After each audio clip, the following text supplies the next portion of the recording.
سپین امارت افغانستان با آزادی او اختر. بسم الله الرحمن الرحیم حامدا و مصلیا و مسلما و بعد. قدرمنو هوادوالو سلامونه و نیکی هیلې مې ومنئ. تقبل الله منا و منکم صالح الاعمال. کوچنی اختر مو نیکمرغه. الله جل جلاله مو روژې عبادتونه لمنځونه تلاوتونه په خپل عظیم دربار کې قبول کړه. فتح الله عزام یم د ترنم او فرهنګ ریاست د ازادۍ اختر خپرونه کې درته هرکلی او ښه راغلاست وایم. په دې خپرونه کې زموږ سره د هیواد ګڼ شمېر ترانه ویونکي شاعران ادیبان لیکوالان او فرهنګپال ملګري ګډون کوي چې خوشبختانه نن را سره د همدغه ترانه ویونکو څخه یو هم قدرمن مولوي صاحب عبدالحکیم سجاد صاحب دی. قدرمن سجاد صاحب ته په پیل کې د اختر مبارکي وایو او ترنم او فرهنګ ریاست ته درته هرکلی او ښه راغلاست وایو. مننه کوم کور مو ودان الله مو خوشحاله ساتم. زه مولوي عبدالحکیم سجاد خپل نوبت سره د افغانستان مؤمن او مجاهد ولس ته د ترنم او فرهنګ د ریاست له لارې نه د نیکمرغه وړکي اختر مبارکي وړاندې کوم. پاک رب دې دغه اسلامي نظام او ازادي تر ډیره په موږ قایمه دایمه ولري. قدرمنو هیوادوالو سجاد صاحب هغه نوم دی چې تعارف ته محتاج نه دی. ټول هیوادوال یې د ترنم له خوږو سره بلد دي. کلونه وشول چې موږ د ترنم د دی له خوږې حنجرې څخه اورو. نو څومره به ښه وي چې د اختر په دې خوښیو کې د قدرمن سجاد صاحب څخه یو لنډ ترنم واورو او یو لنډ ترنم تاسو ته ثبت کړو. مننه کوم.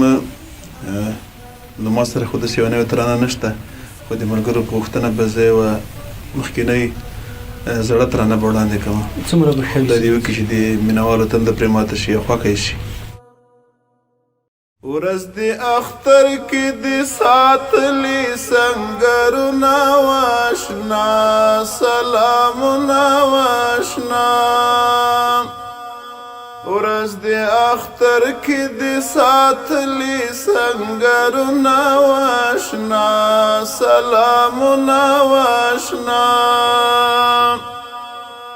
چې ازادي او هم اختر وي واشنا سلامونه واشنا. چې ازادي او هم اختر وي واشنا سلامونه واشنا.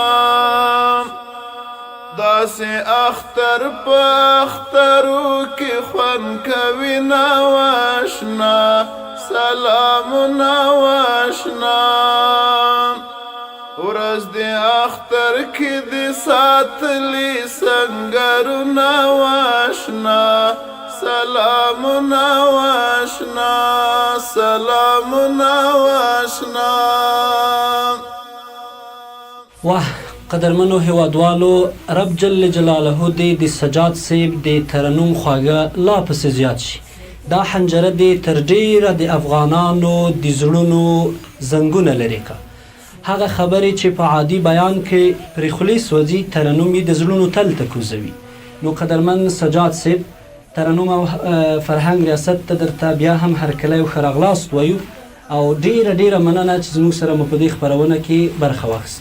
مننه کوم له تاسو د ټولو همکارانو نه بیا بیا مننه کوم چې موږ ته مو وخت راکړ او دلته سټوډیو ته موږ راوبللو او له خپلو هیوادوالو سره مو مخامخ کړلو. کور مو ودان پاک رب مو په خپلو چارو کې بریالي لره. مننه سجاد صاحب. قدرمنو هیوادوالو تاسو نه هم نړۍ مننه چې تر دې دمه را سره مله وئ. انشاءالله په دې خپرونه کې نور د هیواد مشهور ترانه ویونکي هم را سره دي. تر پایه دا خپرونه را سره تعقیب کړئ. د دوی له ترنمونو او خوږو انګازو څخه خوند واخلئ.